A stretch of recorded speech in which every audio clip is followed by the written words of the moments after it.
on the thematic of human rights and media tracking. I think that the more we proceed in our lectures, the more enlightened we feel. And I think that so far we have covered so many issues, of course, that concern human rights, media tracking, and today we are going to plumb the depth of another issue, which is all the time related to human rights, but this time it is linked to civil society. So we are going to see to what extent civil society influences human rights, and what is the relationship between human rights and civil society. So, of course, in this lecture, we're going to tackle two key words or key concepts. It's the first one is civil society, and the second one human rights. So I think that we have covered human rights maybe before yesterday. So in the first lecture, but today it's something new because we are going to tackle the connection between human rights and civil society, which I do believe is very foundational. Why? Because civil society, of course, groups, they play a very pivotal role in advocating, in protecting and promoting human rights. And this is something which is very, very important that we are going to delve into it. Civil organizations, for example, including non-government organizations, community groups, advocacy organizations, all of them, they work to hold governments accountable for upholding human rights standards, for raising people's awareness, and at the same time for empowering individuals to claim their rights. And this is something very important in this relationship or in this link between civil society and human rights. So civil society, of course, aims to foster public engagement. It aims also to contribute to a culture of accountability, to ensure that rights are respected and that vulnerable populations, of course, receive protection. So this collaboration between civil society and, of course, human rights concepts, this collaboration, it strengthens democratic governance and it promotes social justice and equality. So this is just grosso modo how we highlight, or how we are going to highlight today this connection between civil society and human rights, because it does matter to know what is the role of civil society in protecting and advocating for human rights in our communities. So therefore, in the light of this link between civil society and human rights, we are going to attempt to reach these objectives. So the first one is to define and understand civil society in the first instance. So this is the first question that we are going, of course, to answer. What do we mean by civil society as a concept, and of course as a work also, because civil society is a work. So we are going to explain the concept of this civil society, and at the same time, we are going to plan the depth of its importance in a democratic context. We are going to discuss the role of civil society organizations, for example, advocating for human rights. The second objective, as you see, it's explore the link between civil society and human rights, and this is something which I do believe it's very important. We're going to examine how civil society contributes to the promotion, protection, and at the same time enforcement of human rights. This is something also very crucial that we are going to explore in this lecture. The third objective is to analyze the challenge faced by civil society. We are going to discuss some obstacles that civil society organizations, for example, encounter and face, including like political repression, lack of resources, and so on and so forth. And at the end, we are going to provide an evaluation, an assessment. We are going to evaluate some case studies, and we are going to see some international and national or local examples. We are going to review case studies where civil society, for example, movements effectively brought about human rights advancements. And this is something which I do believe very important, and we are going to deal with this in this lecture. Well, so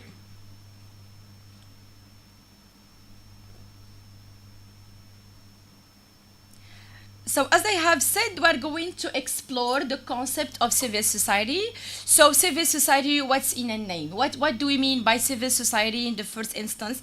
And how civil society is defined by many specialists, many scholars all over the world. So according to John GIAN, and he is a very specialist, of course, in civil society tracking. So he and the book, you will find his book from which, of course, or on which I have based the lecture at the end in the references. According to John GIAN, civil society, it means the realm of social life, market changes, charitable groups, clubs, associations, and voluntary agencies that is institutionally distinct from government, families, and private businesses. So this civil society is characterized, of course, by voluntary associations that serves, of course, or that serve to as a critical arena for fostering democratic practices, for example, and holding the whole government accountable. So this is according to John GIAN. Another scholar, of course, who is very specialist in civil society working and civil activism. So there is also Mary Calder. Later on, you can access, for example, her book. It's a very wonderful, very crucial book. It's very outstanding if you would like to get deeper into this question of civil society. So according to Mary Calder, so she defines civil society as such. It's a global process of social transformation. So she described it as a platform where individuals, for example, where groups pursue shared interests in the same community, where also this group processes influence political agendas beyond national boundaries, as we are going to see the slogan of the 68th edition of the United Nations Conference on Civil Society, that we are all peoples, and we have global problems, so we should have global solutions. So this is the meaning of or the significance of this quotation by Mary Calder.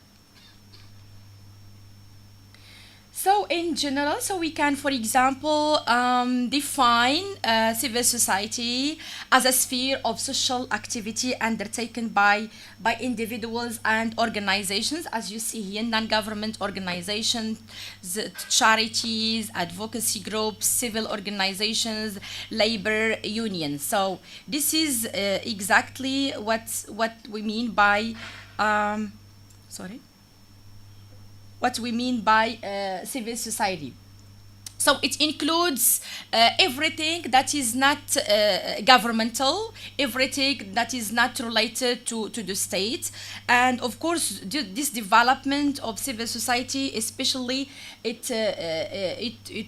took like prosperity in the 20th and the 21st century, alongside, of course, human rights globally. And the role of these, for example, the role of this civil society, for example, it serves as a third sector in our society. So it's a third sector. Why? Because it is, like we call it, also civil activism. So it influences social norms. For example, it advocates for marginalized communities, marginalized voices, vulnerable peoples, for example, in our communities. And at the same time, it does something which is very important, is that it promotes transparency and accountability. So transparency is something very important in the work of civil society, and especially in the work of non-government organizations.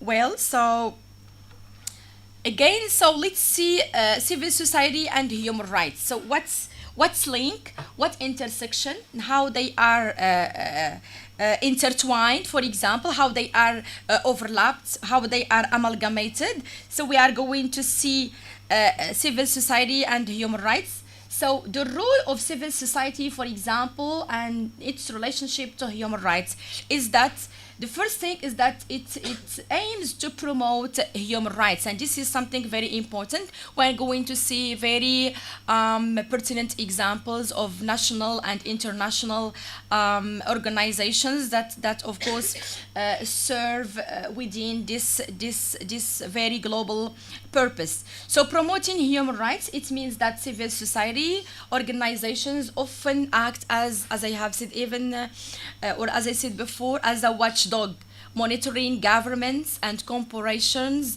to ensure that they adhere to human rights standards, to human rights agenda. So this is also a very important rule. Also, we can talk about another rule of civil society. It has an educational rule. What does it mean?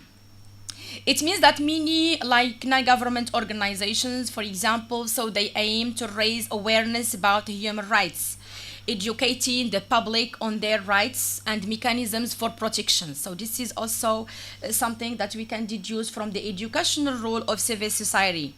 The policy influence also. Through lobbying advocacy, civil society shapes policies sometimes and legislations related to human rights. So sometimes even it can formulate like reforms, it can influence policies, it can influence also political strategies of our communities.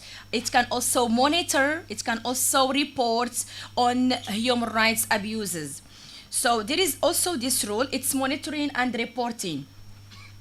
Civil society and human rights often document and reports abuses like children rights abuses, marginalized people abuses, providing critical data that international human rights bodies rely on. So this is of course this is the rule where we can follow and deduce the role of civil society in relationship to human rights, because civil society really it monitors, it protects, and it is like a watch, it plays the role of a watchdog. It influences our policies, our strategies, our reforms also, for the sake of what? For the sake of promoting human rights, for the sake of giving voice to marginalized people, to the most maybe vulnerable segments of our society. And this is something very important. And of course, this civil society, it plays this role via the work of many non-governmental organizations, for example, via many civil social groups, via charities, for example, and via many of course, non-government associations.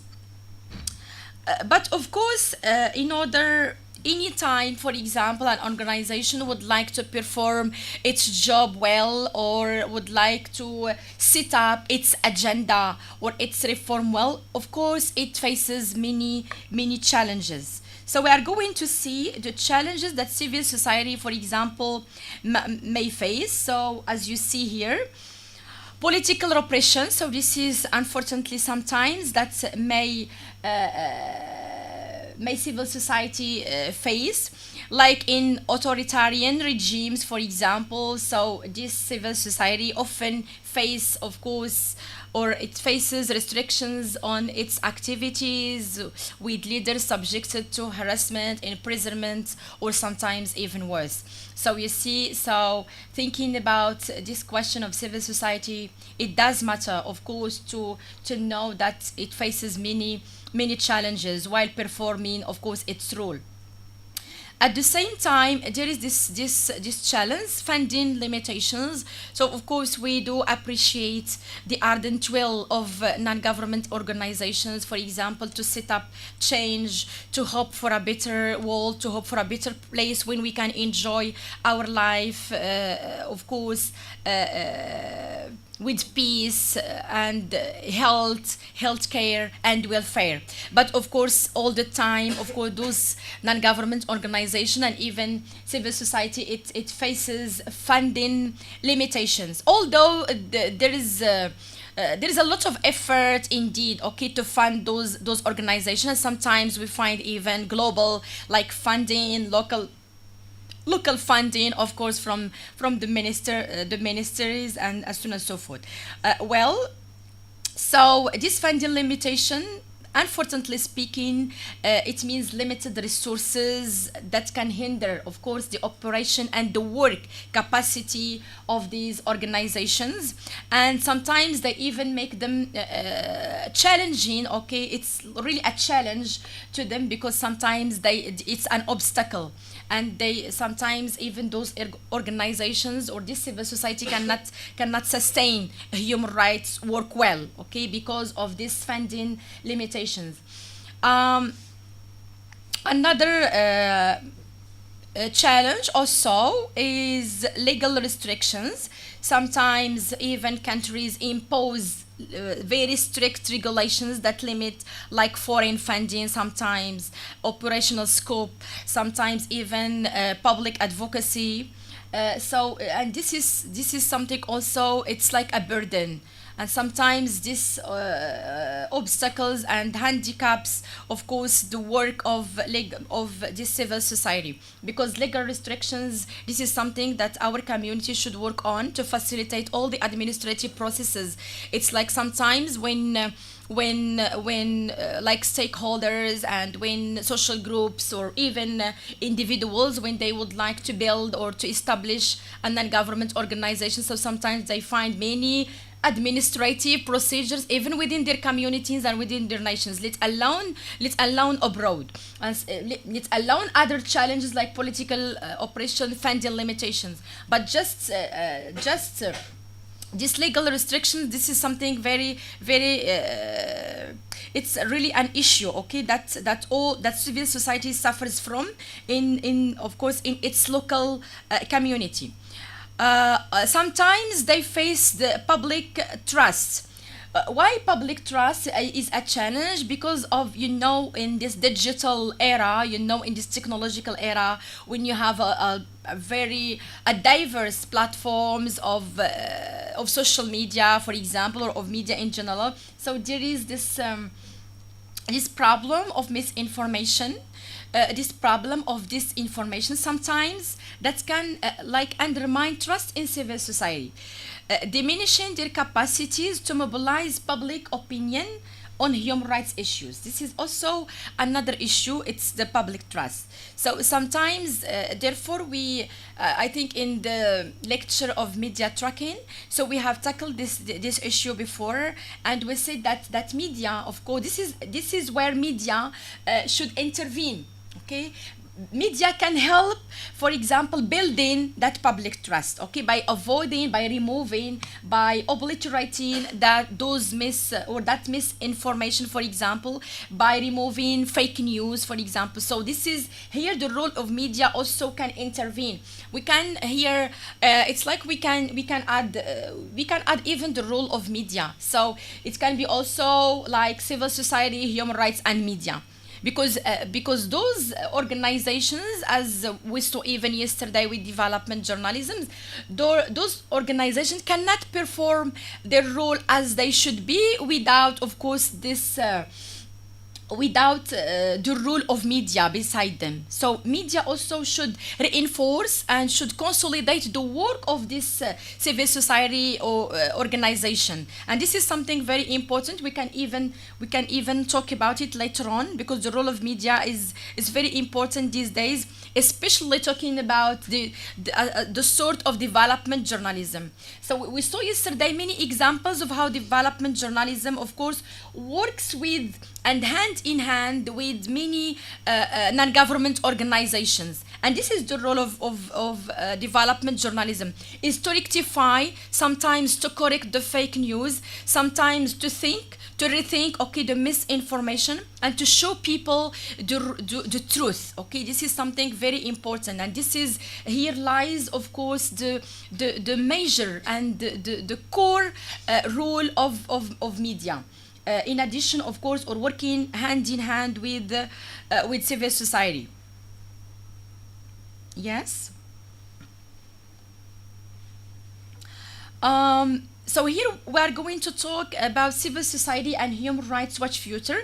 I don't want to just disappoint you with these challenges. Of course, anytime we have something very beautiful, we do face challenges. So this is maybe this is life, okay, and this is how we should adapt with our life. But still we aspire, okay, to have a very bright future, the future, sorry, and a very prosperous future. So this is our aspiration, and I think that with civil society, with the work of civil society, and this question of human rights, so we can build a very prosperous world where we can enjoy peace, healthcare, and welfare. Well, so in order to be very hopeful and very optimistic, so of course we should question our civil societies in the whole globe, okay, all over the world.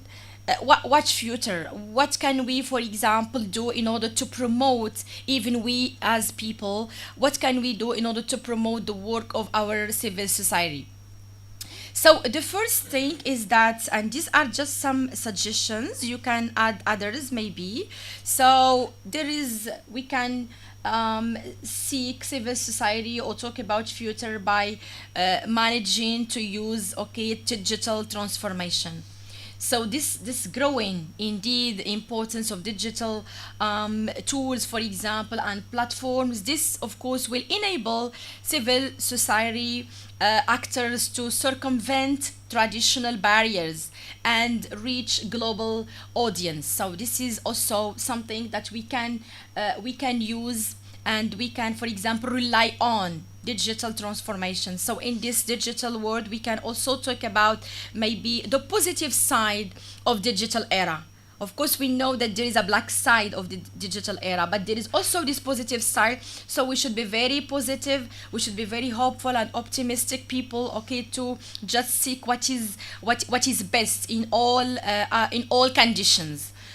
Well, there is also this question of interconnectedness. Okay, so interconnectedness is something very important, especially when we talk about a globalized era where the internet allows civil society to operate beyond borders, to collaborate internationally. So this and to attain, of course, global goals, and at the same time to raise global problems. As I have said, that was I'm going to get back to this issue of global problems, global solutions, because sometimes though we have many particularities, many cultural particularities, many cultural contexts, but still we do face sometimes global problems, and we should seek global solutions. Well, so interconnectedness this is something very important, and globalization nowadays it plays a very pivotal role in connecting people. And I think that this GIAN program, for example, is also a very good opportunity that connects professors, that connects students, okay, all over the world, and that seek, of course, to mobilize students, to mobilize professors, okay, to exchange ideas, to share ideas, and to know about each other's problems, and to suggest maybe global solutions to our problems. So this GIAN program also is also a very nice opportunity to all of us. There is also this question of resilience. This is resilience in adversity. So I think that strategies, for example, employed by civil society to adapt to shrinking civic spaces, for example, such as forming coalition. This is also something very, very important.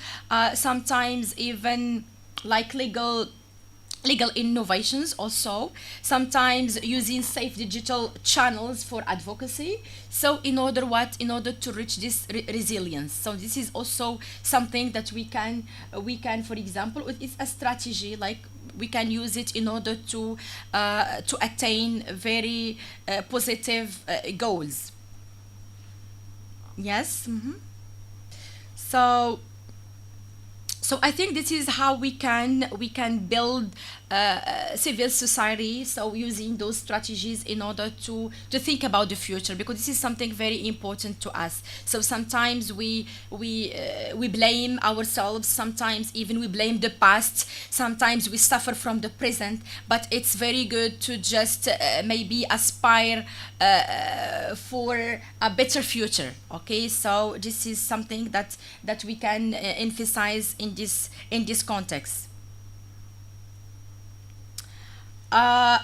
Also, talking about future and talking about the present, talking about the challenges that civil society, for example, faces in relationship to the question of human rights. Talking also about like the role of civil society in connection to human rights. So these issues, they are very preponderant, they are very important. But what we should know is that yes, there are challenges, as I have said. We have this vision, we have new visions, for example, towards better future. Yeah, that's fine. But we should, for example, raise some questions. So what does civil society, for example, perform nowadays in order to implement those, for example, theoretical institutions. And this is the thing that or the institutional frameworks. So this is the thing that I'm going to show you now, that there have been, of course, many conferences, many symposiums, many books, of course, many intellectual debates, many seminars on the question of the role of civil society and how can we, for example, elevate civil society's work. How can civil society, for example, how can we like help our civil society to perform its role in a very healthy, safe, stable atmosphere in our communities. So I will refer you here to the 68th United Nations Civil Society Conference. So this is the 68th United Nations Civil Society Conference. It was really a wonderful conference. It held in Salt Lake City in Utah in the United States in August 2019. And its thematic was, of course, focused on building inclusive and sustainable cities and communities. It was really a very important, very outstanding conference, because we are in dire need of such conferences in order to question and interrogate to what extent civil society, for example, is performing its role, or what does civil society, for example, need in order to perform its role. So this conference, or that conference, brought together civil society leaders, for example, non-government organizations, educators, youth, also women, and so on and so forth, global citizens. Why they were there? In order, they had one purpose, is to promote sustainable development goal. So that was, of course, the aim. They aim also to make cities, communities very inclusive, also very safe, very resilient, very sustainable. So that was the aim of this conference. As I have said, it was a very important conference. It also it had very important results, because it tackled also the question of climate change, the question of women, and or of women's issues also. And it underscored also civil society's essential role in advocating for inclusive policies, and at the same time mobilizing for environmental and social equity and social issues on a global scale. So that was really a very important conference, because sometimes we talk about civil society, but we should question what we are doing, in order to promote that civil society. Because even we people, so stakeholders, for example, intellectuals, professors, members of the society, so we should do something and we should help this civil society in order what, in order to just get beyond, or to go beyond, okay, those challenges that it faces in performing, of course, performing its role, okay, to promoting human rights. So this conference, as I have said, it was really a very important step. It was really a very important conference that really mobilized global, that mobilized people to take into consideration this issue of civil society and its relationship to human rights. There is also another, this is international. So you see, this conference, of course, was international at the level of the United Nations, and it was, it took place in the United States of America. But at the national level also, so our communities also, they are working. So, and they are following the trend of the United Nations. And in many countries all over the world, of course, many conferences, of course, were held in order to tackle this issue of civil society and human rights. I'm going to provide you with another local example. It's from my country, Morocco, from the Kingdom of Morocco. So this is the 13th International Conference of National Human Rights Institutions. It was held in Marrakesh, in Marrakech city, where I teach. Okay, so from October the 10th to 12th in 2018. And really it had this very important thematic, as you see here, expanding the civic space and protecting human rights defenders with a specific focus on women, the role of national human rights institutions. So this is a very wonderful, very relevant, and very suitable topic, of course, that this conference took into consideration.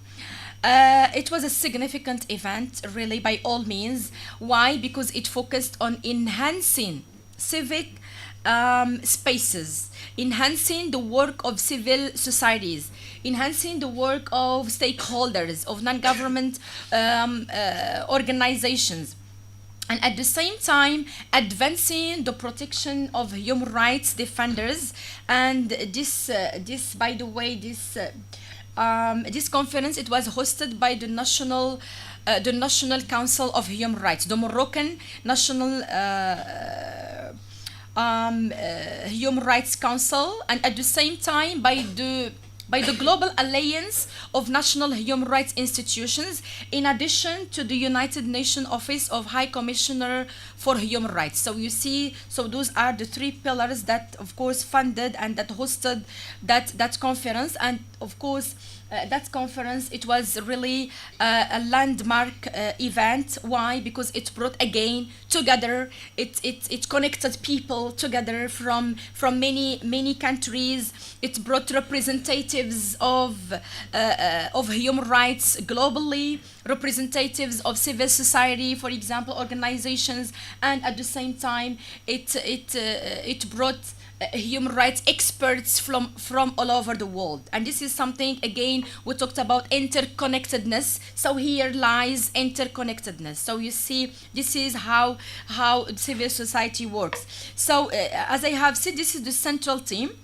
So it highlighted many themes, but the major one, it was about like the crucial role of this national human rights institutions. So they had questioned the role of national human rights institutions.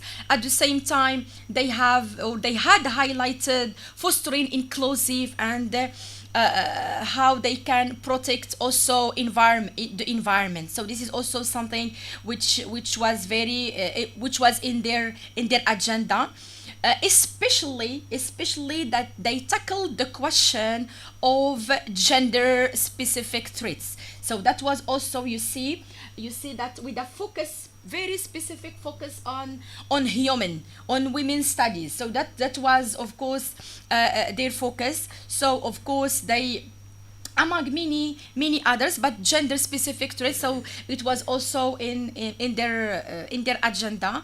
So grosso modo, this of course, such conferences, of course, they aim to enhance cooperation with regional regional, global, international, of course, stakeholders, and at the same time to create like regional networks, and at the same time to address those challenges. So this is also, it is something that is very very important. So you may see also the slogan: education, assembly, of course, freedom, opinion, liberty, health, equality, rights. So you see, so that was also among the issues that were tackled, okay, in that conference that was held in Marrakesh in 2018.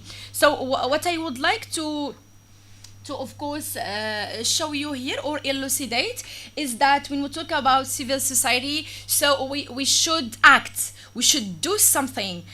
We have been talking a lot about how to render theory into practice, how to render our human rights, okay, how to just remove them from the papers into and put them into our reality. Let's take it as such, okay. So this is how we can render our human rights a reality that we can all enjoy. So you see, such conferences like the international, either at the level of at the global level or even at the national level, for example. So all of them, so they work for one purpose, is for, of course, protecting and monitoring, and at the same time advocating for human rights all over the world. Uh, I'm going also to shed more light on this question of civil society by providing you with some very pertinent, like, non-government organizations, and maybe in the lecture of this afternoon. So we are going to deal with non-government organizations per se, and we are going to see in details the role of non-government organization, how they work, how they promote, of course, human rights all over the world, and how they work nationally and internationally. Well, so I suggest to you these these examples. Of course, all the time I opt for international examples and local examples. So, um, so let's see Amnesty International. This is at the level of this is a global, of course, institution or organization, and this organization, it is a very important one because it documents human rights abuses. Okay, so this is, and at the same time it follows, of course, the policy agenda. Okay, so this is something very crucial that this organization, for example, does. At the same time, this Amnesty International, we can also consider it as another influential civil society organization. It is dedicated, of course, to defending and promoting human rights again, but this time is worldwide. It's globally. It tackles human rights, but from a global perspective, from a global dimension. It was founded in 1961, and it works, of course, independently from the government and private interests. Why? Because its aim is to publicize human rights issues, to investigate also human rights issues. Sometimes even it tackles human rights abuses, children rights abuses, women rights abuse. Also, it campaigns sometimes for justice. It supports sometimes victims of repression and violence. So this Amnesty International really it exemplifies, of course, the core functions of civil society. So this is a very pertinent example of how civil society works. And at the same time, even this this Amnesty International, so it advocates, of course, for human rights, but at the same time, it writes reports sometimes also. It raises global awareness at the global level. Sometimes it provides the information needed for the government at the global level.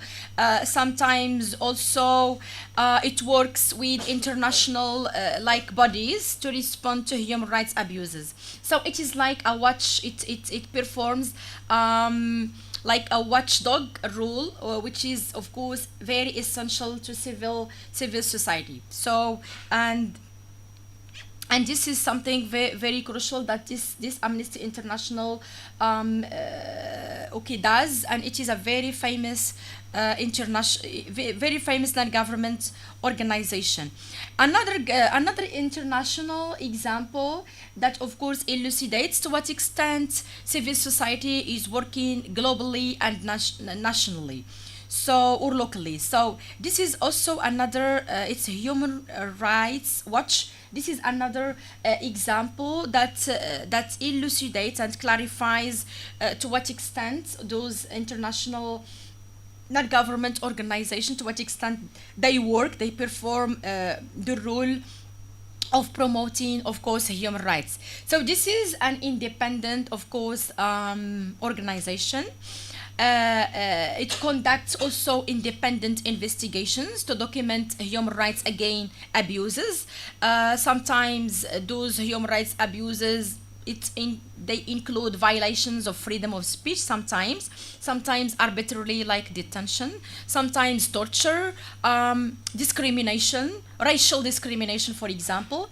And it does the same thing, almost the same thing as Amnesty International, because it publishes annual reports, it publishes sometimes regional reports to expose those abuses. And sometimes even it brings global attention to human rights issues. This is also a very important organization. Why? Because it operates independently of states, and it also controls and it keeps a watch on the transparency of democracy. So this is also something very important. So it detects to what extent the values of transparency and democracy, to what extent they take place, to what extent they are implemented. So this is one of the major role of this organization.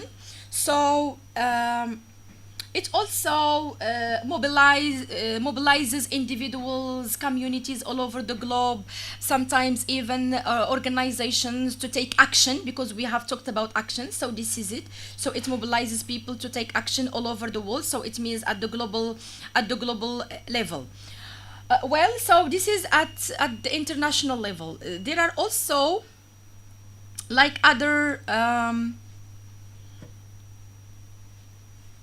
we'll see other local examples. So as I have said, sometimes we find this collaboration between global organizations, international organizations, or global civil society and local civil society.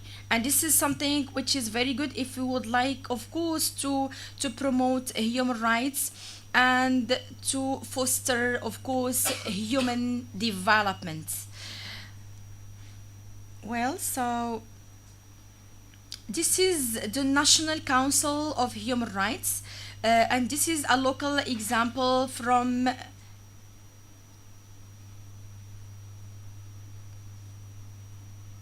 Yes, so this is a local example. It's the Moroccan. This is the Moroccan Association of. Sorry, so I think I skipped something. Yes. Yes, so let's talk about let's talk about first of all the National Council of Human Rights. So this is again an independent institution tasked with promoting and protecting human rights in Morocco, in the Kingdom of Morocco. Like global organizations, for example, so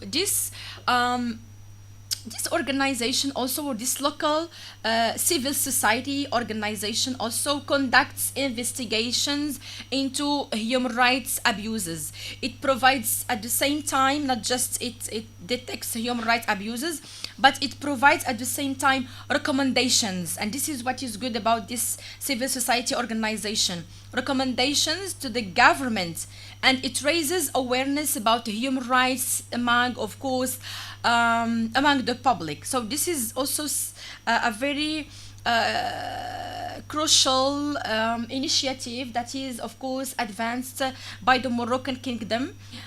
So this also shows to what extent Moroccan kingdom is within the strategy of building, of course, civil society. So this council plays a significant role indeed in addressing issues like gender-based violence, for example, also minority rights, children's rights, also the rights of peoples with the rights of people with disabilities. It also advocates for legal reforms, for example, such as revisions of the law, revisions of the family law code, for example, like the Mudawana, what we call the Mudawana in Morocco. And this is something, this is a very significant, of course, civil society. Again, it is a civil and independent organization, so it is within civil society, local organizations that of course among many civil organizations in Morocco. Let's see another local example, and this is women-based civil society. Let's call it like this. It's the Moroccan associations also of human rights. This is also all the time about human rights, stressing also women's rights, and this is the oldest and largest human rights organization in Morocco. It focuses the National Council of Human Rights on defending civil, political rights, economic, social rights, defending also the rights of women, defending the rights of minorities, the rights of children. It also, like Amnesty International, like Human Rights Watch, it also conducts, and this is something very seminal, it conducts reports also. So it conducts reports on human rights conditions in Morocco, and sometimes even it advocates for legislative reforms. So this is of course her this is the task of this organization, and this is its major role.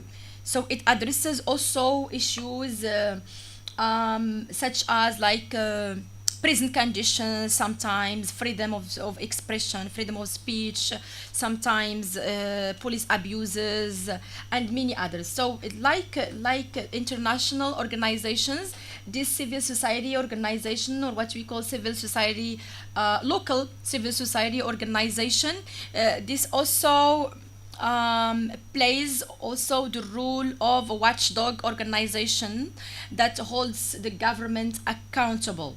So I think that this is a very pertinent example again that shows or that highlights the work of civil society, especially the work of civil society and government organizations. So as I have said, when we talk each time we talk, for example, about civil society, so it is very linked to promoting human rights. So you see now, I think that now the link between civil society and human rights, so it's very palpable and it's very tangible to you. It's very clear.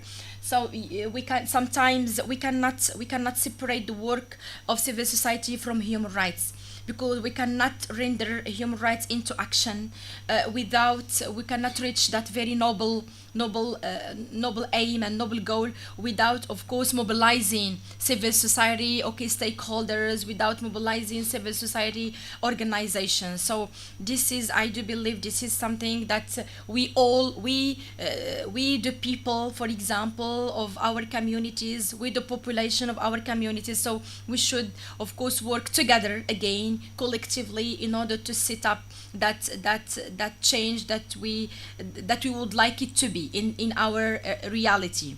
Of course, it's a better change. Well, so So I think this is grosso modo about our lecture today. So we have tackled this issue of civil society and human rights, and we're going to maybe delve deeply into the work of non-government organizations, and we're going to see the role of non-government organizations this afternoon in the following lecture later on. In order, but we are going to work like. Within the same within the same context and within the same framework. In this lecture we have seen what is civil society as a concept, for example, the challenges, the role, what future. But in this afternoon we are going to dig into the work of non-government organizations, either, for example, globally speaking, or nationally, or locally speaking. Well, so to conclude, so I would like to conclude with this quotation.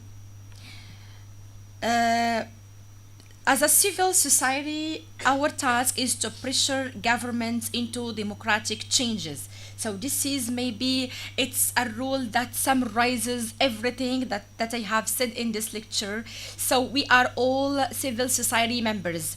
So we should work together in order, of course, to pressure our governments into democratic changes, into better changes. So this is how we can seek the contributions of civil society. They are very essential for creating, again, a sustainable future. By fostering and engaged, informed, and active citizens, for example, wherever they are, so civil society organizations, of course, can drive, or we can drive them to momentum, for example, goals. In order to meet our sustainable development goals. So this is our aim, in order to establish a democratic state, in order to establish democratic changes in our communities. So we should work hand in hand to make our communities more resilient, more just, more capable of achieving long-term prosperity. Well, so see you in the afternoon in the other lecture later on. Thank you very much.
Good afternoon, ladies and gentlemen. I hope you are doing well and everything with you is okay. So let's continue our lectures on human rights and media tracking. This afternoon, we are going to tackle another lecture among the series of lecture I am delivering within this GIAN program. So this lecture is entitled "Non-Government Organizations and Right-Based Work" or "Human Rights-Based Approach." So I think that we have been talking about so many issues, especially this morning. We talked about the issue, the question of civil society, the role of civil society in promoting and in caring for human rights. So this afternoon, we are going to dig into the work and the role, also the challenges that non-government organizations of course face, and at the same time we're going to study some international examples and local examples.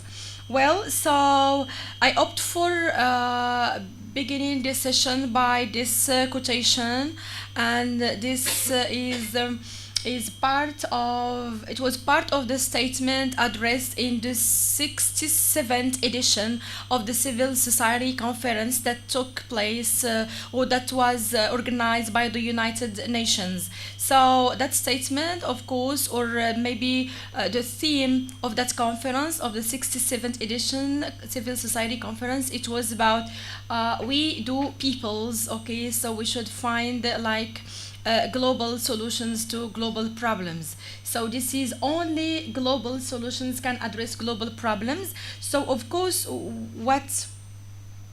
Sorry, I have one issue here.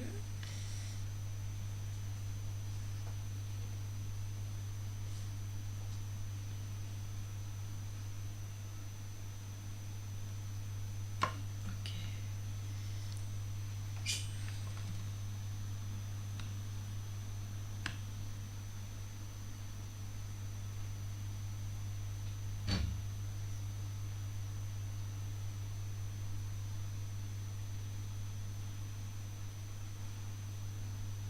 I'm sorry.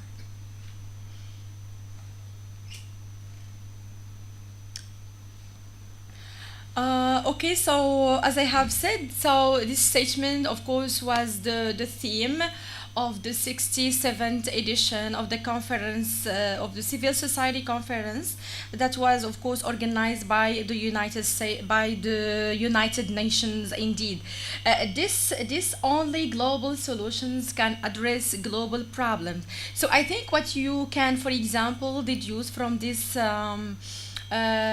Quote or from this statement is that it emphasizes again what we have talked about. It means the interconnectedness of challenges, like, for example, many problems that our planet faces, like climate change, like pandemics, for example, human rights violations, economic inequality, racial discrimination, social injustice, all these things, of course, the United Nations believe that they transcend national borders, and they require at the same time cooperation beyond individual nations. So these issues, they are very complex, and of course they affect numerous countries and regions simultaneously at the same time, and sometimes of course they are driven by forces such as globalization, trade, and international migration. So this quotation really, it's very I do believe it's very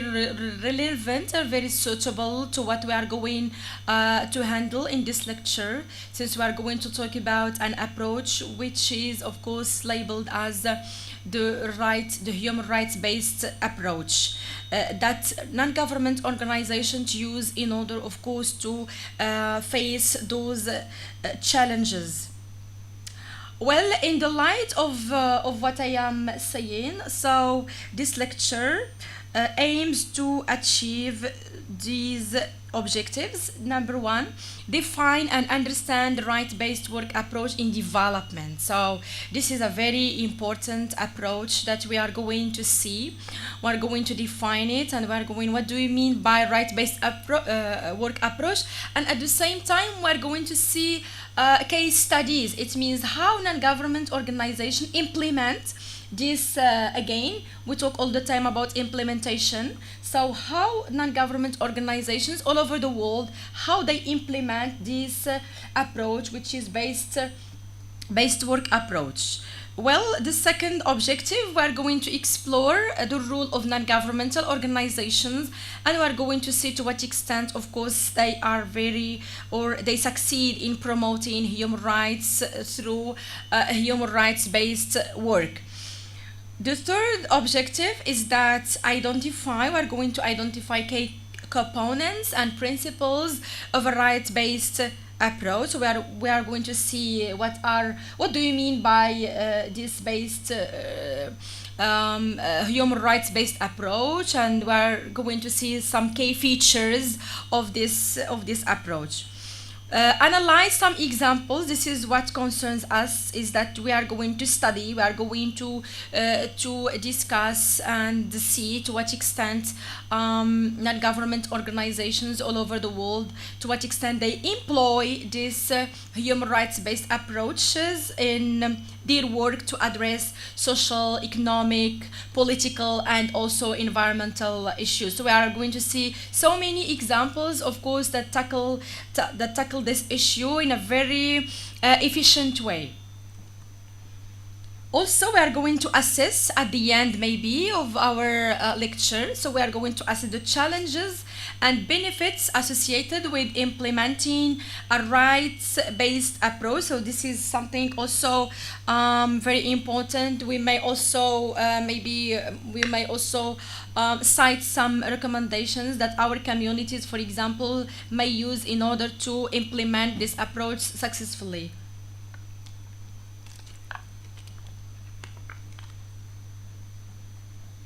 So in the first instance, what do you mean by this approach, which is a right-based approach?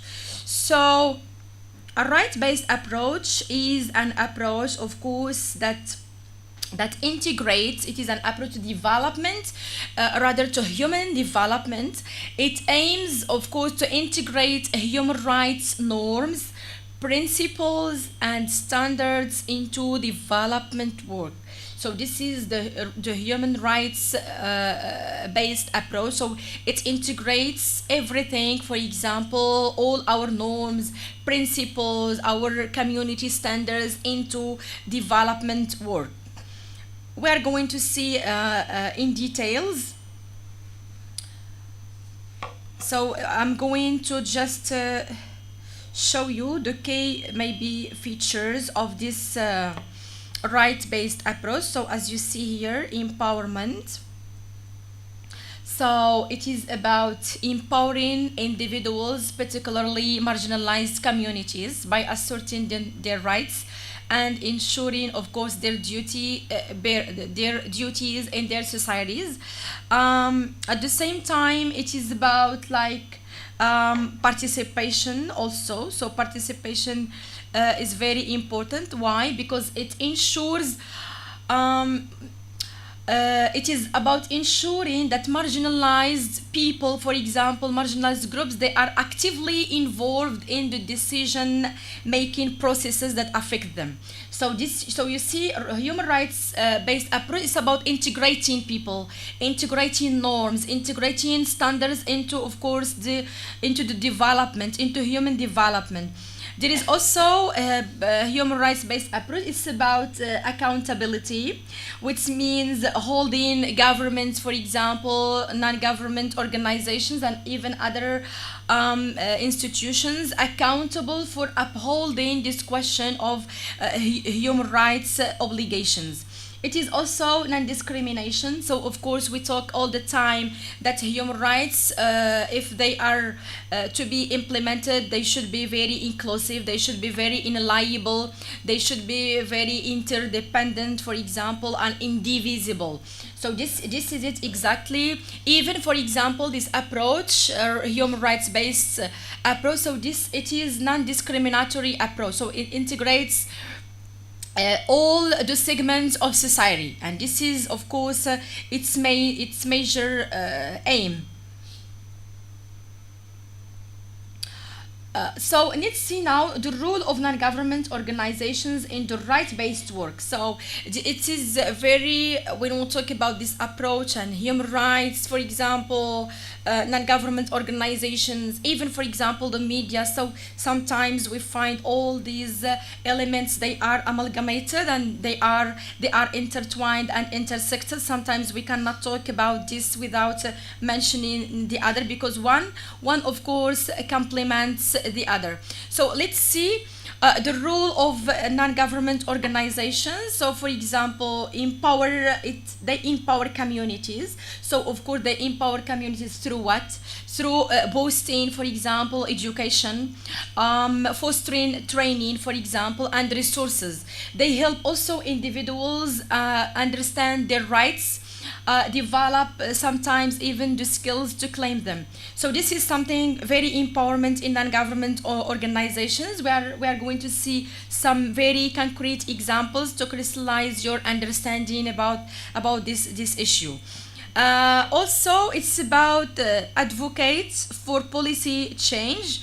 So how? So I think that we have also tackled this thing okay beforehand. So it's about, sometimes even it helps the government, for example, if they would like to, government members, if they would like to reform a law, to revise a law, for example, in order to uphold human rights, while upholding of course human rights standards. Also, it monitors, or non-government organizations, they monitor and they report at the same time, because this is what we do appreciate in the work of non-government organizations, is that they are not just detecting, for example, human rights violations or abuses, but they write reports, and this is something very important. So they lead to us a trace, okay, that we can study maybe later on. So many non-government organizations, of course, they act as watchdogs, monitoring human rights abuses, and sometimes even holding duty bearers accountable. Also, they collaborate and they support. So this is, of course, one of the major rules of non-government organizations. So often they are partners with grassroots organizations. They are also they help international agencies to expand the reach and impact of their rights-based initiatives. So this is grosso modo, of course, the role of non-government organizations. So they empower communities, they advocate for policy change, they monitor and report, they collaborate, and they support, of course, the community. And believe me, the role of those non-government organizations, it's very similar and very necessary. Not just very important, but it's necessary. Sometimes the population is in dire need of such non-government organizations. Why? Because even if we can talk about their work in general, so their work is very diverse, and it touches many spheres, many domains. Sometimes you find non-government organizations, sometimes they have this multidisciplinary field of work, and this is something that we can appreciate. Sometimes you find them very specialized in either in economy or social spheres, for example, or cultural spheres. And sometimes you find, like international, for example, non-government organizations, you find them multidisciplinary. It means they touch upon many topics, diverse topics in diverse contexts also, especially when they are global non-government organizations. So they can study many countries, and they can study diversity of people, and via, of course, diverse platforms and diverse media. So this is what signifies, of course, their importance, and this is what makes them really very necessary in our society, because they are also partners of our governments. They are like watchdogs at the same time, but sometimes they can even maybe create projects. Sometimes even, so they are very creative, and the members, sometimes even you find the members of those non-government organizations very creative members. So they collaborate in our society, not just in monitoring or sometimes even detecting human rights abuses. No, sometimes they have this positive function in the sense that they can suggesting, proposing projects, for example, like environmental projects. Why not? Sometimes even they can suggest legal reforms. Sometimes because they monitor the government, so they see the weakest point of the government, the strongest point of the government. So they can have this force of suggesting, propounding, like laws, for example, or reforms, even revising laws, even sometimes evaluating laws if the law is up to date or is out to date. So this is something which we can, for example, say about the role of non-government organizations worldwide, especially because they work with this very important seminal approach, which is the human rights based approach. And this is something very important because we find those non-government organizations, we find them very they are very near, and they are all the time beside the population, beside people. Sometimes they know what the population needs. They know people's needs, for example. They know people's illnesses. They know people's, for example, sometimes suffering. So it depends on the sphere that on which the non-government organization focuses on. As I have said, sometimes there is this multidisciplinary paradigm, and sometimes there are some, of course, non-government organizations which are, of course, very specific, and they touch on one just sphere. Well, so of course those non-government organizations, so they are characterized by some features or components. So we are going to see those components. So they identify, or these are just some key features of this right-based approach that, of course, that is used by those non-government organizations. So what is the importance? So here lies the importance of right-based approach. Why? Because it helps identifying rights and duty bearers. So this, of course, what does it mean? It means that using or this approach, of course, requires non-government organizations to identify specific rights being addressed.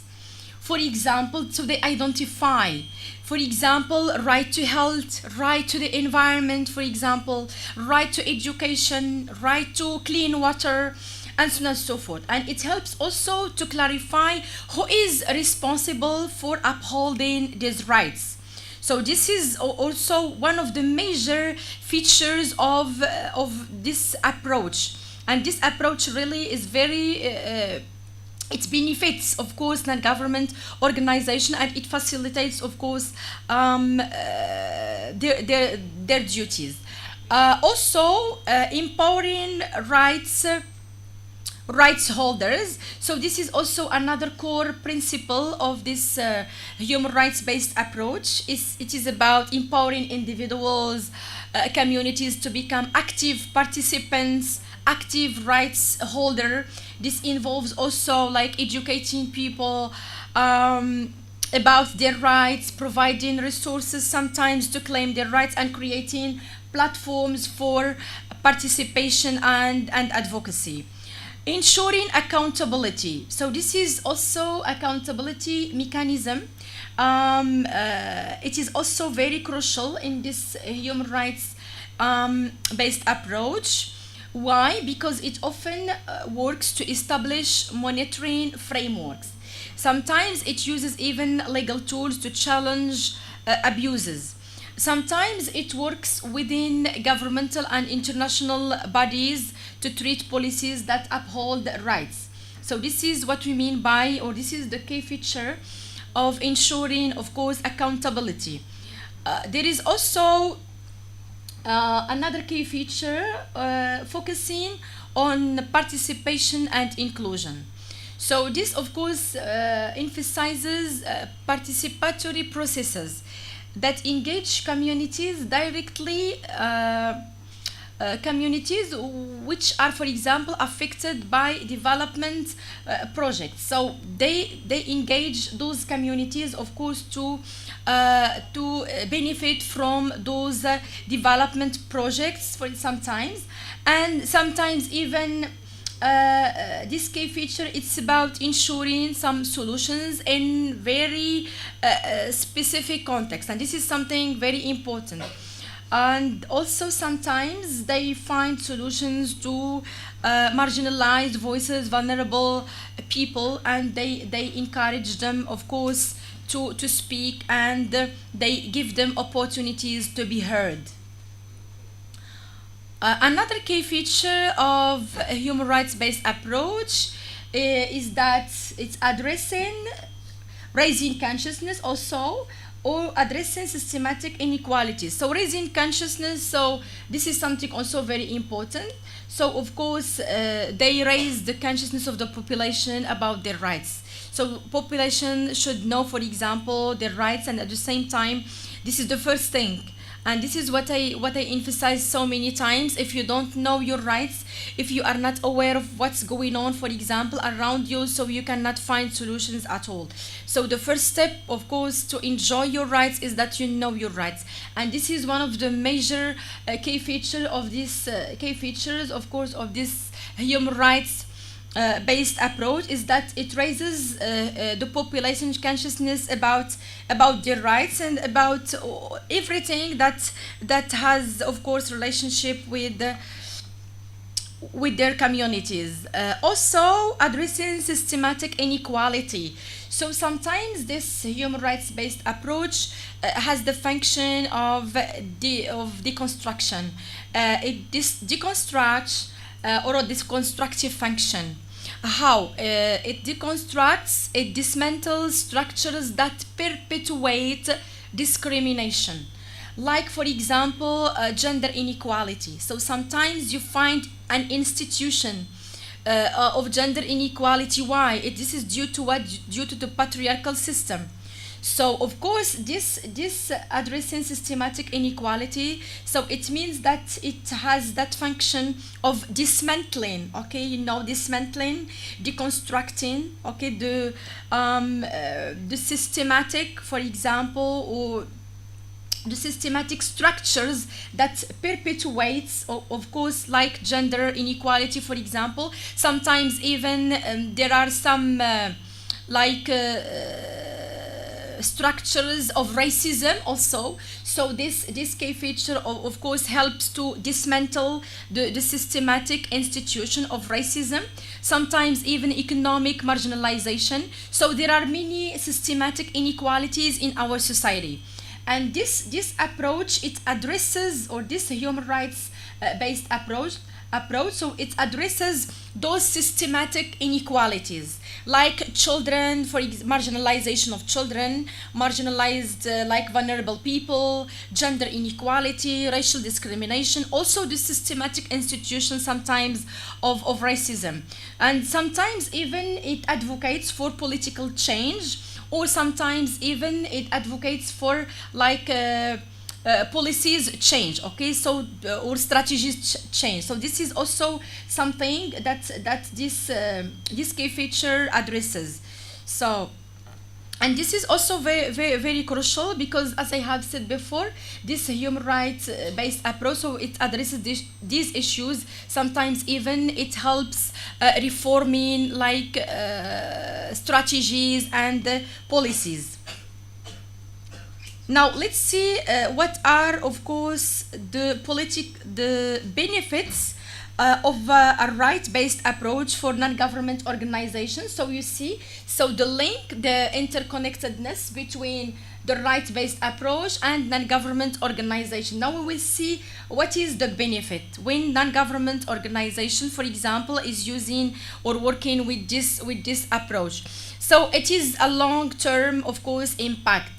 So we cannot talk about a short-term impact. It's a long-term, it's a long vision. Why? Because it addresses structural issues and it leads to more sustainable outcomes. There is also empowerment and social justice. So this is the benefit. Sometimes, of course, it has this goal. So those are the benefits after working and after. So we have those benefits. So it promotes social equity by focusing on marginalized people, marginalized groups. Sometimes also it fosters society, it fosters social change.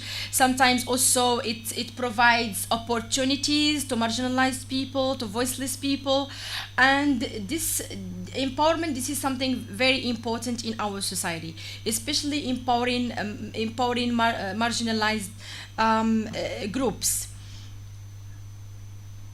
There is also stronger accountability mechanism. So this is also one of the benefits of this rights-based approach for non-government organizations. So as I have said, it increases accountability among governments, corporations, for example, and at the same time it works also on ethical practices.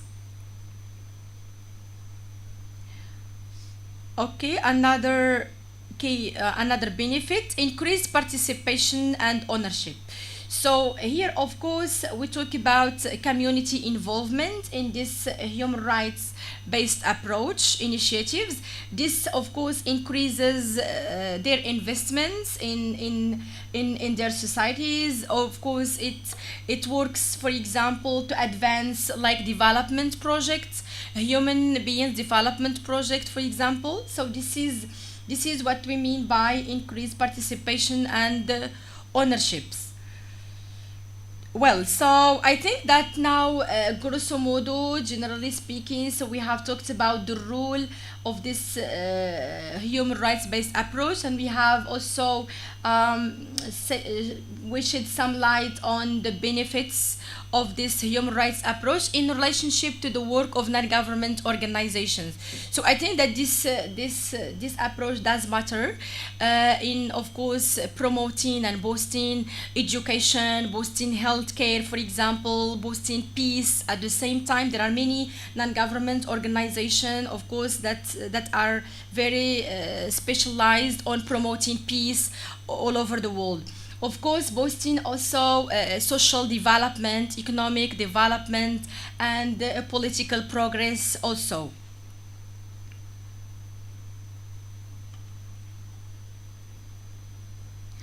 Of course, there are many challenges that, for example, that the implementing or the implementation of this human rights-based approach, for example, faces, like measurement and evaluation. So sometimes it's very hard, for example, to just measure the evaluation.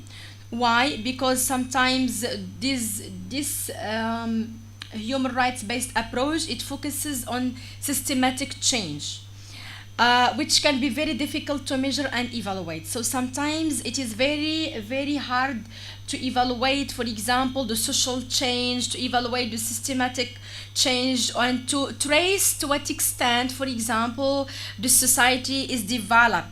To what extent it's very hard to find sometimes even developing meaningful indicators. So this is one of the challenges that this approach, of course, faces. Sometimes even it finds like challenges concerning participation. Sometimes even there is resistance concerning participation. There is also, as you see here, resistance from duty bearers also. So sometimes this approach cannot have some for example, cannot have cannot collaborate with the government, and sometimes it finds many stumbling blocks. okay, before it. And this is also one of the major challenges that this approach faces. Sometimes even it can face many problems, okay, that like that handicaps, of course, its work. Funding and resources also. So this approach sometimes it often requires, of course, substantial resources for advocacy, for legal action, for monitoring, for securing. But it's for security also. But it's very hard sometimes to find sufficient funding. So sufficient funding sometimes can be very challenging, especially when donors prefer short-term tangible results, because this is one of the major key features, as we have seen. It's the long-term outcome. It's a long-term vision, and this is something very interesting, because we cannot have short-term results. Sometimes if we would like something to be very efficient, very important, and very effective, so of course you should set up long-term goals in order to have a very good, of course, very good results indeed. Cultural and social bias also. So it's about sometimes even it's very hard when this approach, for example, is facing diverse cultural contexts. It's very sometimes they are very complex. So and it's very hard to detect all the problems in diverse complex cultural context. And this is, of course, again, it is one of the major challenges that this approach faces. So as we have seen, so this question of non-government organizations working with this human rights based approach. So this is a very efficient, of course, tool in order to promote and boost social, economic, political development in our communities. But of course, the same question that we all the time, for example, negotiate is that how can we reach those goals? How can we implement, for example, the theoretical framework that those non-government organizations, or this approach, for example, this approach advances? So we should all the time seek examples and learn from examples also all over the world, in order to follow their trend, and in order to learn from them and learn from their mistakes also. So this is in, if we would like to, if we aspire to be like full providers of our communities, of our nations, of our societies, if we aspire to be active individuals, active persons in our communities, so we should, of course, we should know in the first instance, because without knowledge we cannot we can reach nothing. But with knowledge, when you know, so when you get knowledge, so of course this is the first step that will, of course, pave the way for change, for a better change in our communities and in our world. So I will provide you now with some concrete examples in order to throw some light on how those non-government organizations, either at the international level, or either at the national level, how they work, and what is exactly their mission, and how they they make use of this human rights based approach. Now let's see some international examples. So like Oxfam. This is Oxfam. It's a non-government organization. It's about poverty alleviation and social justice. So this international organization, it promotes economic and social rights by advocating for fair wages, gender equality, for example, and access to essential services. It also mobilizes communities to demand like policies that address inequalities and improve livelihoods. This is a very crucial organization, and of course it works within this human rights based approach because it advocates for fair wages for wages, especially for marginalized people like women, for example, salary and women's wages. Also, it mobilizes people, so it's also about mobilization, mobilizing communities to demand, of course, their rights, to advocate for the rights, and to have their own place in their own societies. So this Oxfam, so it works within this with the human rights or human rights based approach, or just the RBW. It means rights based work or based approach. Well, another example also, it's at the international level. It's all the time an organization. It's the national.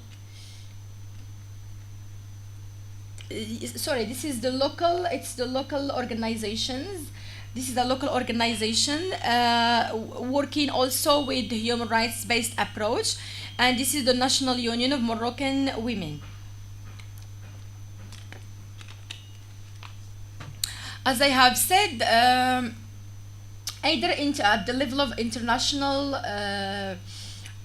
sphere or at the level of national sphere. So you have many, or there are many organizations, for example, that work within or with this human rights based approach. So as you see here, so this is the National Union of Moroccan Women, UNFM, so founded in 1969.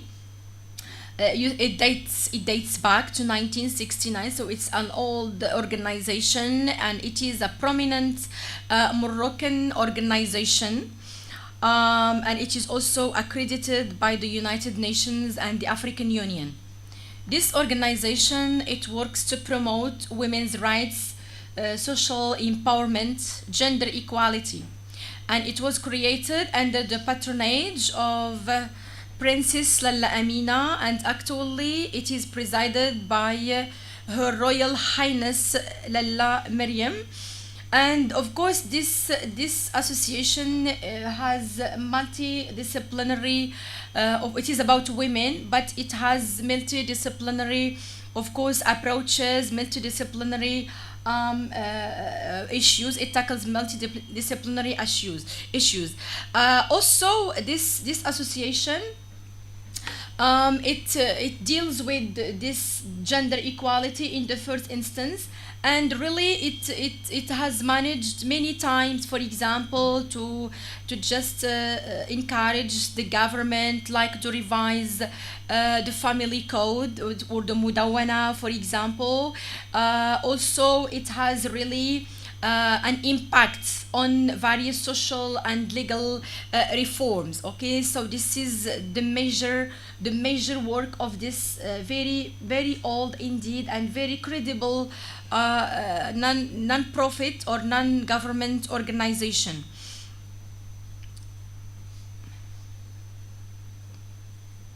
So there is also among the local organizations. So I have provided you with these examples because I would like you to see concretely to what extent, for example, communities, countries all over the world, what extent they are working within with this human rights based approach, and to what extent they are sometimes even successfully, of course, both change in their societies. Either at the international level or at the national local level.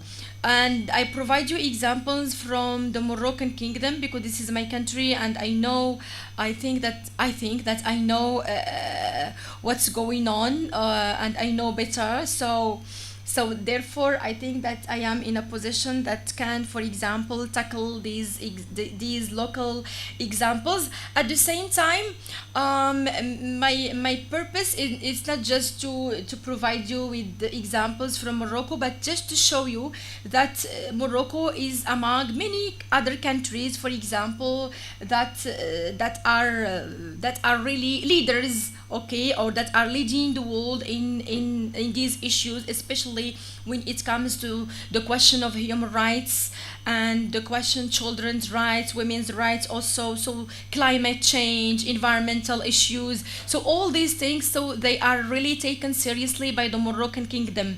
So therefore, and the proof that they are taken seriously, the proof is that the establishments of many organizations all over Morocco, from north to south, so, and the establishment also of non-government organizations. I'm just provide you with a few, like a few examples, but there are so many in almost all Moroccan cities. You will find those organizations. Well, so let's continue to be very concrete. So this is again, it's the Moroccan Association of Family Planning, and this association, the AMPF, it is under the honorary presidency of Her Royal Highness Lalla Mariam, and the effective presidency is. Or the effective president is Mrs. Zahra Mizian Amour. So this Moroccan association also, it is a non-government, profit organization, and it was established in 1971 and recognized as a public utility in 1972. And this organization also, non-government organization, it is working with the human rights based approach, and of course it is a member of the International Federation for Family Planning. And also it engages in many civil society, for example, planning, many civil society activities, and it has a great impact on Moroccan society, especially concerning the issue of family health care, for example, asserting individuals or viewing individuals without discrimination, like women, young people, men, and so especially the unserved. So this is an organization, of course, non-profit or non-government organization that, of course, works within this approach, within the human rights-based approach, because it's, of course, this is the major aim, is promoting family healthcare, promoting family rights in general. Sometimes we talk about women's rights, men's rights, and children's rights, but this is the whole family. If we talk about the family rights, so we mean the man, the woman, and the children also, especially in our societies. Well, another international organization, so this is at the international level. So human rights, this is also it's a very important organization. It's about children. It's save the children. This is about children's right, health, and education. As you see here, and what you can, for example, notice is that those organizations or non-government organizations, for example, they are sometimes multidisciplinary in their work, and sometimes they are very specialized, like this one, Save the Children. So these are non-government organizations, of course, it deals with children's rights, with children's right to healthcare, children's right to education. So, and at the same time, it advocates for government policies, of course, that protects children, and monitoring the state's obligation in areas like education and healthcare access. So this is also a very important organization. At a local level, always, so there is this very prominent indeed. This is a very significant non-government organization in Morocco, the Democratic Association of Moroccan Women. Of course, this is the quotation that you have here is by Fatima Al-Marnisi, and this quotation is also it inspires the work of this association, in addition, of course, to a human rights based approach. So Fatima Al-Marnisi is a very famous author, sociologist, and feminist militant, Moroccan, of course, Moroccan author, sociologist, feminist militant, and she has published so many books about women's issues. So she is very significant author. She is a very outstanding Moroccan author. Well, according to her, and this is a quotation that of course inspires Moroccan women and inspires, I think, women all over the world who advocate for their own rights. According to her, there are two prerequisites to growing wings. The first is to feel encircled. So this is it. When you feel encircled, so in order to grow your wings. And the second is to believe that you can break the circle. So you see, this is a very significant, very symbolic quotation that, of course, if it signifies something, it signifies that of course, even though women sometimes they feel marginalized, or even they feel voiceless sometimes even they feel like silence, but they can challenge. Sometimes that silence will lead them, of course, to just go beyond. They can go beyond, they can take the challenge, and they can grow their wings, and they can break the silence, they can break the circle, they can break their imprisonment. So we have already tackled this question of feminism, and we have tackled those issues of how women, of course, took the challenge, of how they have gone beyond marginalization and beyond the injustice in order to promote their own rights. So this Democratic Association of Moroccan Women, of course, also it works within this framework of human rights based approach, within this paradigm, and it addresses issues, it's about women, so it addresses issues of gender based violence, for example, sometimes even legal reforms for gender equality, sometimes even socio-economic empowerment for women. Sometimes it also actively collaborates with policy makers to influence legal reforms, like to refine the family code, to refine the mudawana. Sometimes even it tackles issues like gender-based violence. So it's about women and everything that is about women. So it is, of course, tackled by this democratic non-government association, the Democratic Association of Moroccan Women. So it is a very significant organization in Morocco, and it is, of course, accredited, and it has a very long history, and it has an impact on our societies, and especially because it deals with very important issues that are related to promoting women socially, culturally, politically also. So it even if you access, I think you have the website of this organization. If you access the website of this organization, you will see to what extent it all the time, it is up to date all the time. It publishes many reports about the development of Moroccan women, either at the level of economy, society, or even politics. Now we find the women also invading the political arena by excellence, and they have their say concerning decision making. And this is, of course, thanks to the work of such organizations. So you see, as I have explained before, so those organizations, so really they play a very pivotal role in promoting human rights in general. Okay, human beings, and they also human beings, right, and they also foster human development, and this is something very important in our recent, or in our era. There is also another organization. So I have opted for all these organizations because I this is the core of our lecture. It's about non-government organizations. So you should be acquainted with those organizations, and you should see to what extent they are very successful, of course, in their work, in their noble mission, especially when they implement and they work with the human rights based approach. This is also Beiti. It's a local Moroccan, of course, organization, non-government organization.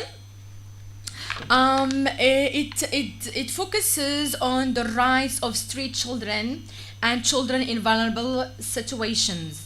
It provides like shelter, education, psychological support. This is something also very important that non-government organizations, for example, tackles it, or they tackle. It's the psychological support. This is also something within their strategies and within their policies, along with, of course, legal assistance sometimes to protect children from abuse and from exploitations, from labor, for example. So this organization, which name is Beiti, as you see here. So it is, of course, it works within this paradigm of human rights based approach. Sometimes even it propounds like solutions, and sometimes even it raises the community's consciousness about the importance of caring for children. So as you see, all the organizations that were non-government organizations that we have seen now, some of them are very specialized, like Save Children or Save the Children. So they are specialized in saving the children, for example, promoting children's rights. Like this one, for example, in Morocco, Beiti. So this is also another focused, let's call it like this, focused non-government organization, because it deals with the question of vulnerable, the most vulnerable segments in our society, who are, of course, kids and children. So you see, sometimes you find like non-government organizations, which of course are not specified, but they tackle so many issues because they are multidisciplinary in their work.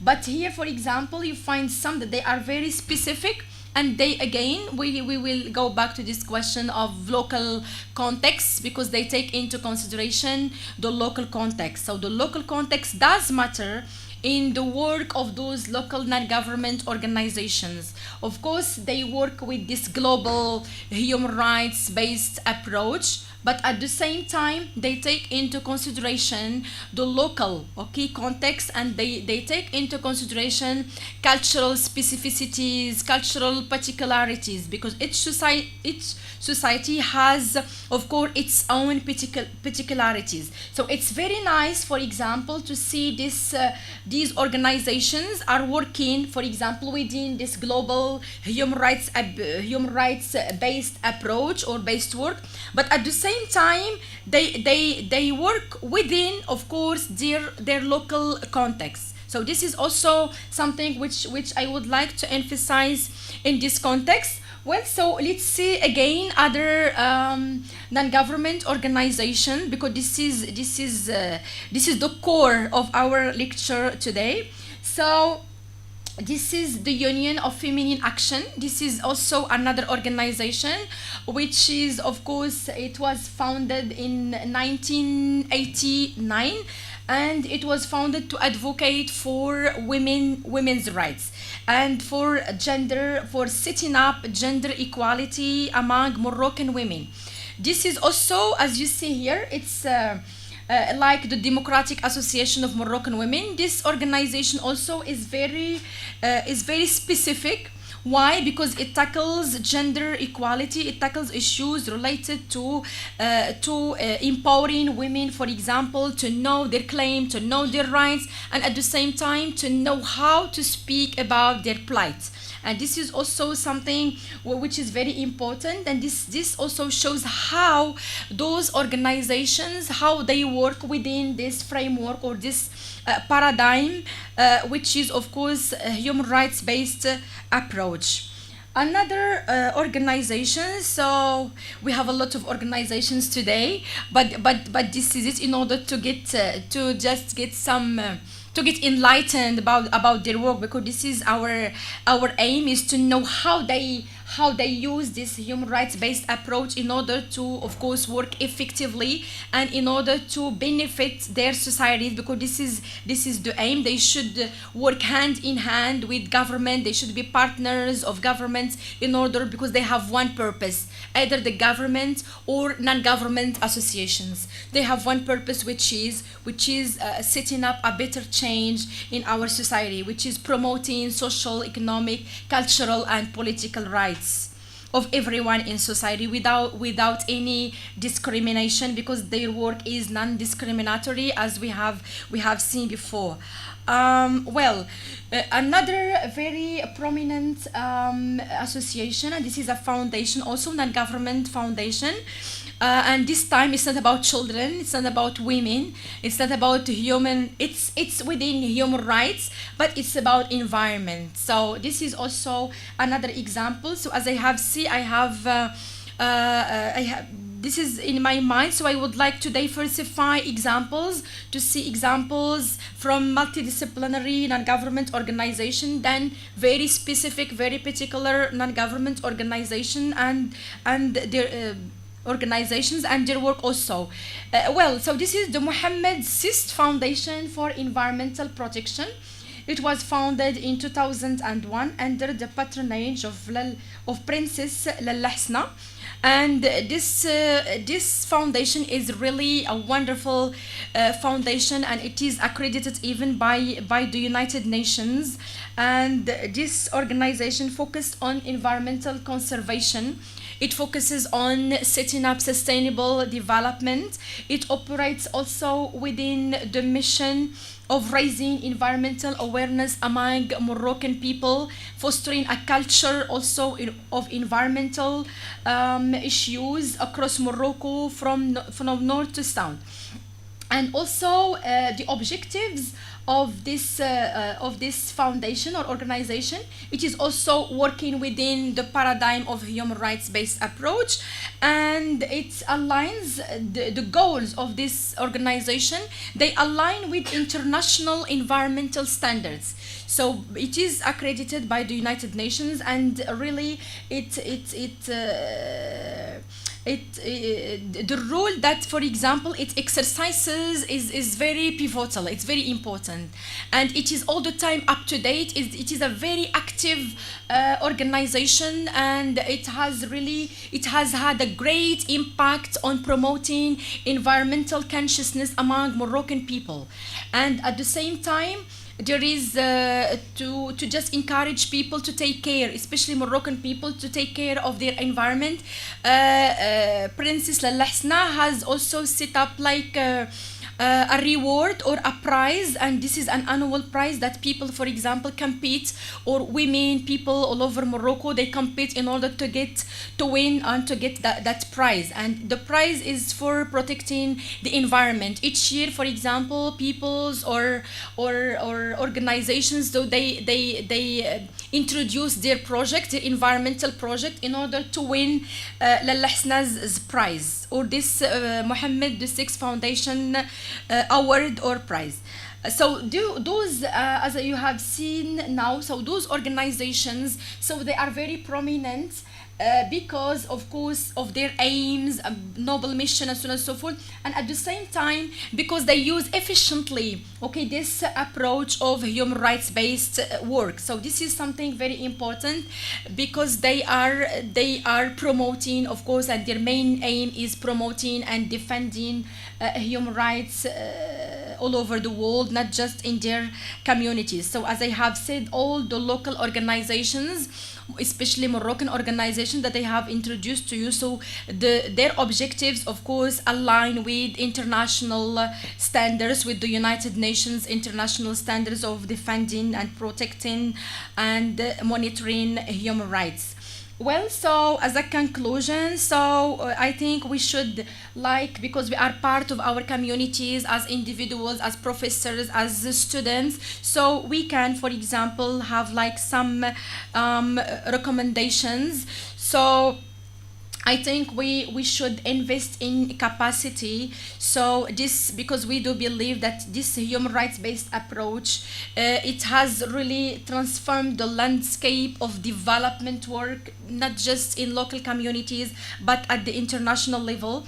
It has also fostered, of course, social, economic, political change. It has also empowered the people with disabilities. It has empowered marginalized, silenced, voiceless people like women, for example, like minorities, like ethnic groups. So what we recommend is that they should invest in capacities, they should develop accountability mechanism, they should establish again and again very strong partnerships all over the world, and they should adapt to local context at the same time. So you see, wherever and whenever we talk about this question of like when I talked about development journalism, so I stress the local context here also. When we talk about non-government organization, yet it's very nice to have this global, for example, vision, and to have this global approach. That's very nice to work with the global approach. But it's without forgetting, and this is something which I stress and I emphasize here, without forgetting our local context, without forgetting our cultural particularities, our cultural specificities. So we are very, sometimes we should take into consideration our discrepancies, not just differences, but our discrepancies. Well, so this is the conclusion and the recommendations that we can, for example, devote in order to enhance maybe the work of non-government organizations within the paradigm of human rights-based approach. So at the end, I will show you a video about human rights-based approach, and this video will again add to your understanding of what's the nature of this human rights-based approach, and at the same time we will lead the discussion until the tutorial. Okay, so we are going to maybe write like a comment, okay, on this video, but this is very relevant to the lecture of today. So you are going to watch this video and you are going to see concretely in a very simple way how the work of non-government organizations matter, and how it matters, and at the same time how this human rights based approach is very efficient in promoting change and in elevating, of course, progress in our societies. So let's watch this video. I think it should escape the...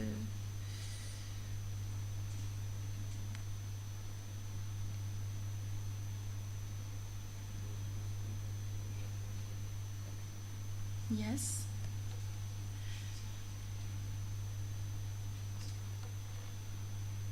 The sound.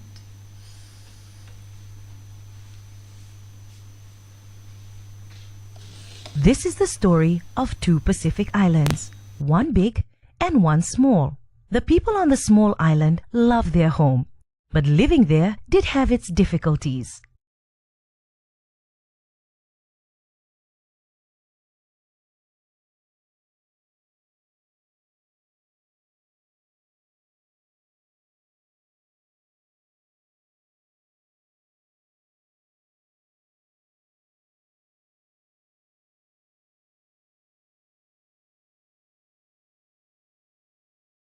That's because most of the important facilities like the secondary school, hospital, health center, market, and local government office were located across the water.